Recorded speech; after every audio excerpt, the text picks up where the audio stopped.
Tandis que la condition agricole se détériore, un élu marche pour sensibiliser les Français au sort de leurs paysans. Patrick Morin. Patrick Morin. Bonsoir Patrick Morin. Bonsoir.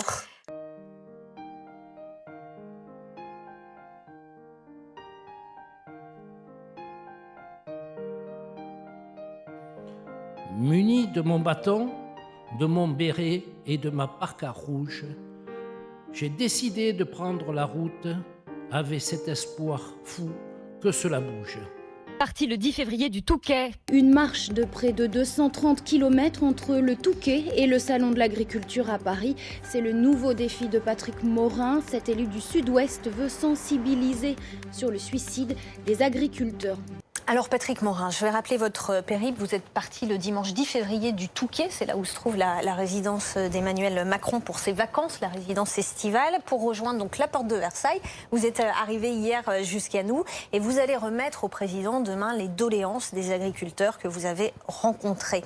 Quelles sont les préoccupations qui sont remontées des agriculteurs avec qui vous avez échangé pendant cette dizaine de jours? Pourquoi ne pas favoriser plus l'agriculture biologique, payer les aides bio, les MAE, etc. en temps et en heure? On demande des choses, on fait des choses et on n'est pas payé en temps et en heure. Près de Beauvais, au hameau Le Ménil, le soleil se lève. Dans cette exploitation agricole, Patrick est de passage. T'as eu le temps de cogiter toute la nuit, du coup? Pas trop, mais bon. Vas-y, oui. Dans le cahier de Patrick, des doléances d'agriculteurs. Super. Super. Mais tu vois, ça commence un petit peu à bien se remplir, oui. Je fais surtout du lait et puis des céréales. C'est trop de travail par rapport à ce qu'on est rémunéré aujourd'hui. On a peur de travailler aujourd'hui. On est contrôlé sans cesse, c'est plus possible. Telle une espèce en voie de disparition, l'agriculture française se meurt. Les contrôles, les papiers qui ne cessent d'augmenter, le stress et la surcharge mentale.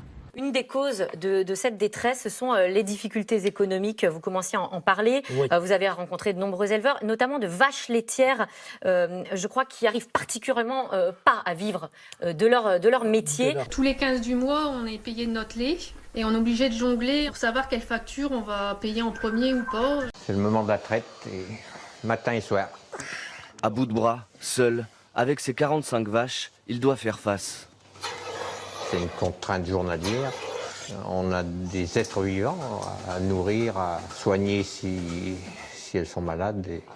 C'est cette passion-là qui fait qu'on a envie de continuer aussi. Je sais pas si ça nous donne envie de continuer, c'est au moins l'envie de tenir le coup. Papa est souvent...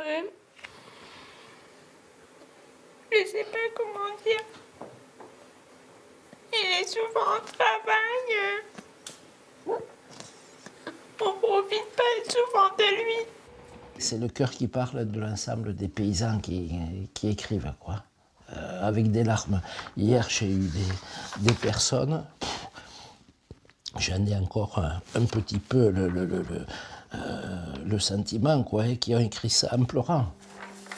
Un suicide tous les 2 jours dans le monde agricole. Les agriculteurs sont de plus en plus nombreux à mettre fin à leur jour.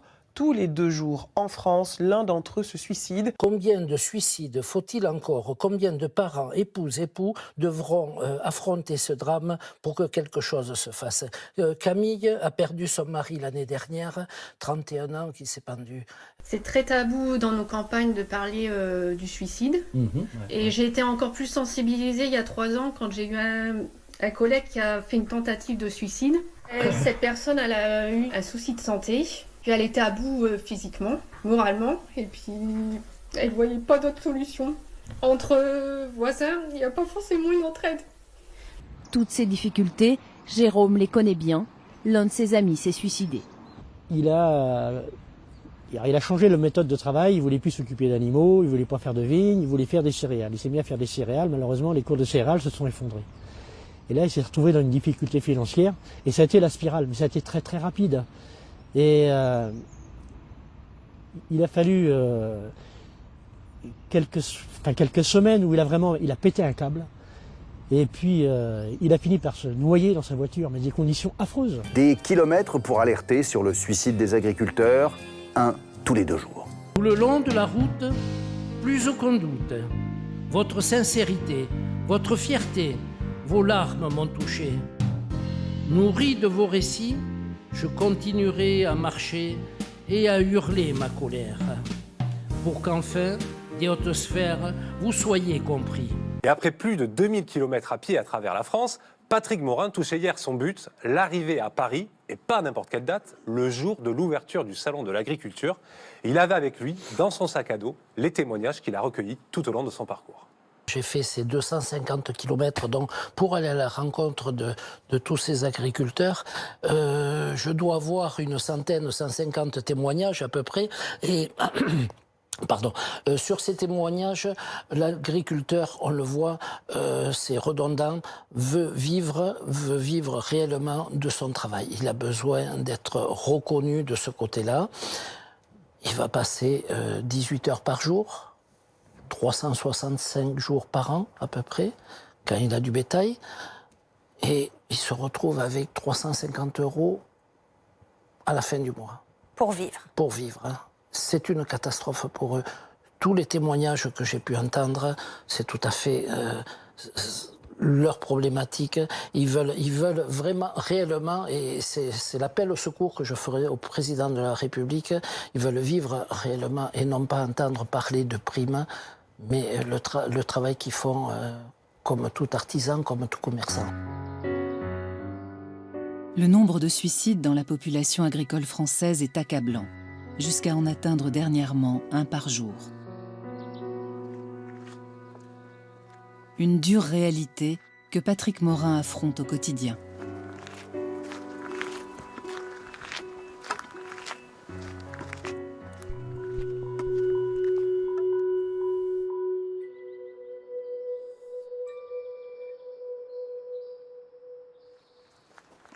Il n'est pas du métier, mais il connaît les agriculteurs de près pour avoir sillonné la France pour eux.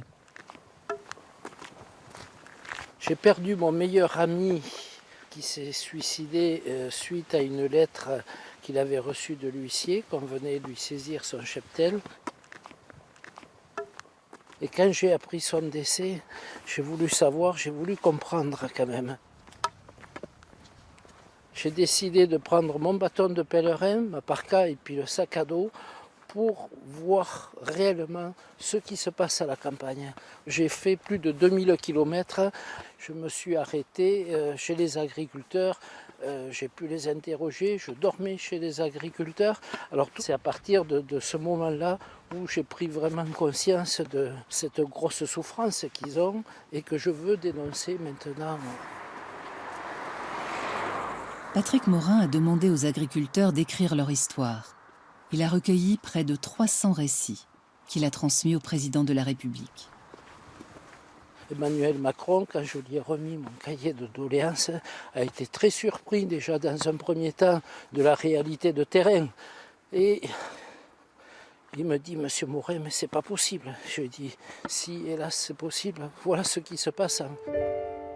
Patrick Morin, conseiller municipal de Marmande, dans le Lot-et-Garonne, est devenu le porte-parole de ceux à qui l'on accordait bien peu d'attention jusque-là. Il cherche régulièrement à entrer en contact avec des agriculteurs. Aujourd'hui, il a rendez-vous avec 3 d'entre eux.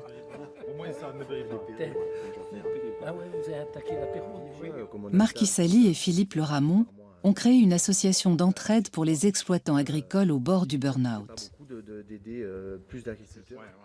Mais il y a des personnes qui sont arrivées à l'acte final, si on peut dire, au suicide. Quoi. Alors, bon, bien sûr, on en note beaucoup. Un maraîcher, on va dire, c'est le burn-out. C'est le burn-out. À 43 ans, cet homme se tire une balle dans la tête en laissant une lettre pour ses enfants. Il part comme ça. La situation économique était correcte, mais c'était quelqu'un qui n'en pouvait plus. Oui, trop de travail, 365 jours par an. Tous les jours. C'est dramatique. Donc, mis une famille dans le deuil complet, une exploitation qui a dû fermer. L'agriculteur qui passe à l'acte, il y a toujours une préméditation. plus ou moins grande, mais toujours une préméditation. Et c'est toujours parce qu'il s'enferme dans son silence. Il faut oser venir parler, surtout en parler. Ça, c'est clair, net et précis. Il faut en parler. Parce qu'il ne faut pas avoir peur de bouger, d'aller voir des gens, de penser qu'on va être jugé. Non, pas du tout. Discuter, écouter, être entendu. La croisade de Patrick a fait mouche. Les fermiers sont nombreux à lui confier leur mal-être, au point qu'il en éprouve à son tour une profonde détresse.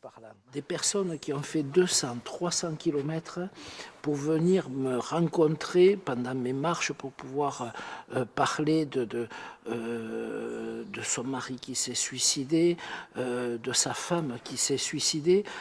J'ai entendu parler de ça mais tous les jours. Ça me tord les boyaux encore un petit peu. J'ai passé des nuits à pleurer.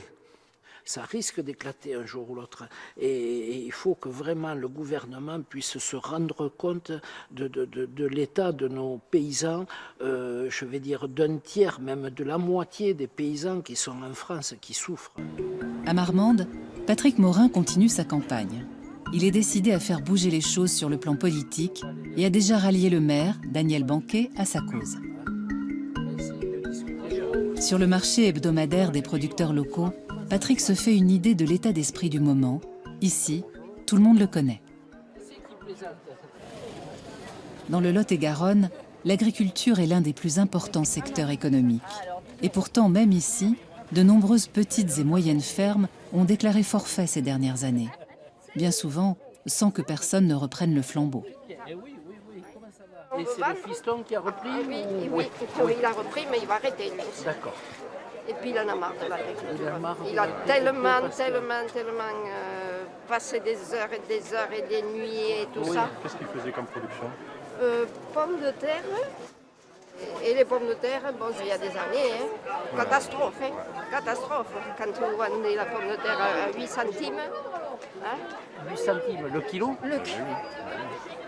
Et il faudrait combien à pouvoir le vendre pour qu'il s'en sorte? Pour qu'il soit bien, entre 35 et 40. D'accord. 50 c'est mieux, mais enfin 35 et 40 ça passe. Voilà.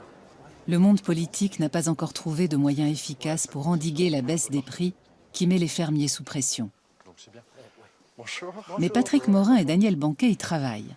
Ils veulent rédiger une proposition de loi pour l'amélioration des conditions de vie des agriculteurs. On va regarder ça. Le problème est là, des aliments pas chers.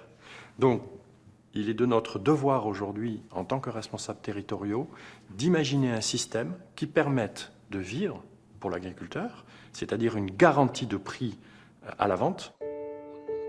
Le mécontentement grandit au sein du monde paysan. Les fermiers montent au créneau pour réclamer une juste rémunération, moins de contraintes et plus de reconnaissance. Patrick Morin et Daniel Banquet réfléchissent à ce que l'on pourrait faire au niveau local. Ils ne sont pas au bout de leur peine. La force de l'achat public est une force très importante. Pourquoi ne pas octroyer au territoire une partie du volet social de la PAC, de manière à imaginer qu'on puisse rémunérer correctement nos agriculteurs locaux pour nourrir correctement nos populations à un prix abordable. Je crois que ça, personne aujourd'hui n'y a travaillé. Il va bien falloir qu'on y travaille. Et nous aurions là une harmonisation de pensée entre le producteur, entre la consommation locale et entre le politique qui gère tout ça. On a la commande publique. Il leur semble difficile de trouver une solution qui n'implique pas l'aide européenne. Pour Patrick Morin, la question des prix n'est qu'un aspect du problème. Dans un territoire qu'on va régler, puisque eux garantissent la qualité, nous devons garantir les prix. Il n'y a rien vraiment qui protège la famille de l'agriculteur qui s'est suicidé, puisque les 3/4 du temps, c'est des problèmes financiers, c'est des problèmes, on va tout leur saisir, on va tout leur prendre, et là-dessus, il faut trouver aussi quelque chose pour leur empêcher, pour qu'ils puissent continuer à vivre décemment. Et à 15h, l'homme au béret et à la parc à rouge a fait son entrée dans un salon privé du parc des expositions. Vous avez compris, on n'est plus du tout au milieu des animaux, on est à l'étage costard-cravate. Patrick Morin, il avait déjà réussi à rencontrer le ministre de l'Agriculture il y a quelques semaines. Ben là, il a fait encore plus fort et il a obtenu un entretien de 20 minutes avec le président de la République. Et on était là, nous aussi. Avant de dire quoi que ce soit, j'ai pris mon bâton de pèlerin, puis voilà, je vais aller me rendre compte qu'est-ce qui peut se passer dans les campagnes pour en arriver là. Ils sont épuisés, ouais. Ils sont épuisés. Donc, ce dernier périple, je leur ai demandé tous de me remplir.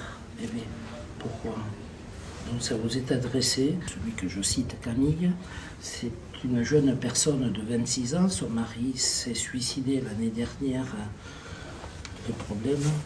Et comme vous voyez, combien de suicides faut-il encore? Ce qu'on fait, il y a deux choses. Il y a la réponse, je vais lire ce que vous m'avez donné, ces lettres. Il y a l'accompagnement qu'on doit avoir à l'égard des familles qui vivent ça. Voilà. Ça, vous avez raison. Ça va se faire. Et ça, il faut qu'on réfléchisse. Mais en amont, c'est comment on permet de vivre dignement aux gens qui veulent et qui bossent. Il y a des trucs qui sont en train de bouger. Oui. Bon, il faut là l'accompagner, le dire, parce que ça donne un espoir aux autres. Et regarder les bonnes recettes et les appliquer ailleurs. Et donc, mettre la pression sur ceux qui ne jouent pas le jeu, les taper, les dénoncer, mettre de la transparence, secouer, et donner un espoir, et aussi collectivement montrer à ceux qui se disent « je ne vais jamais m'en sortir ». Non, tu as un gars, regarde, qui était dans la même situation que toi, il y a 5 ans, il a réussi à s'en sortir. Là, ce qui à un moment a été terrible, c'est que personne n'avait d'espoir. On se disait « on va tous plonger ». Alors Patrick Morin, il a donc terminé hier sa marche, mais il est sorti de ce rendez-vous avec une nouvelle mission, une mission qu'il a acceptée. L'Élysée a proposé à notre lanceur d'alerte de participer à la création d'une loi pour mieux accompagner les familles des agriculteurs endeuillés.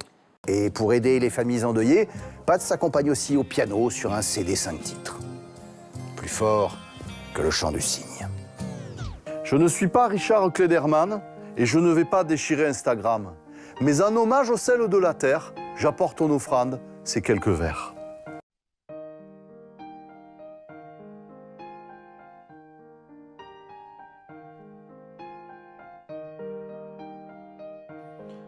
Muni de mon bâton, de mon béret et de ma parka rouge, j'ai décidé de prendre la route avec cet espoir fou que cela bouge.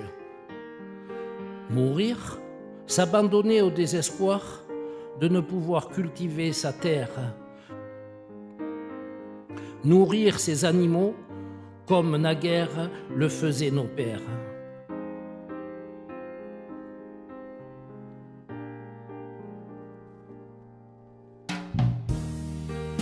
J'étais de ceux qui ne savaient pas passer de la vie à trépas, enfant de la terre, héritier de nos grands-pères. Dans le travail de la terre, il n'y a aucun répit. Enfant de la terre, vous m'avez ouvert le livre de vos vies. C'est avec mon cœur que je vous ai compris. Vous avez perdu un être cher, victime de l'oubli. Sous le poids des galères, enfant de la terre incompris. J'étais de ceux qui ne savaient pas passer de la vie à trépas, enfant de la terre, héritier de nos grands-pères. Tout le long de la route, plus aucun doute, votre sincérité, votre fierté, vos larmes m'ont touché. Nourri de vos récits, je continuerai à marcher et à hurler ma colère, pour qu'enfin, des hautes sphères, vous soyez compris.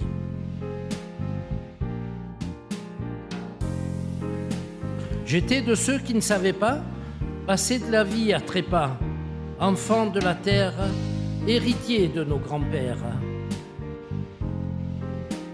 Le soir venu, engourdi, fatigué par les kilomètres accomplis, vous m'avez offert le gîte.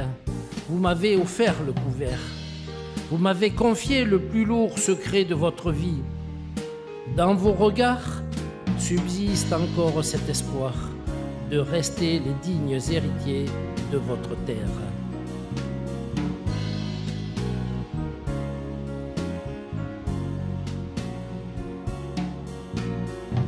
J'étais de ceux qui ne savaient pas passer de la vie à trépas, enfant de la terre, héritier de nos grands-pères. Je ne cesserai de clamer haut et fort votre combat pour qu'enfin vous puissiez dire « Je suis né pour travailler la terre et non pour y être enseveli ».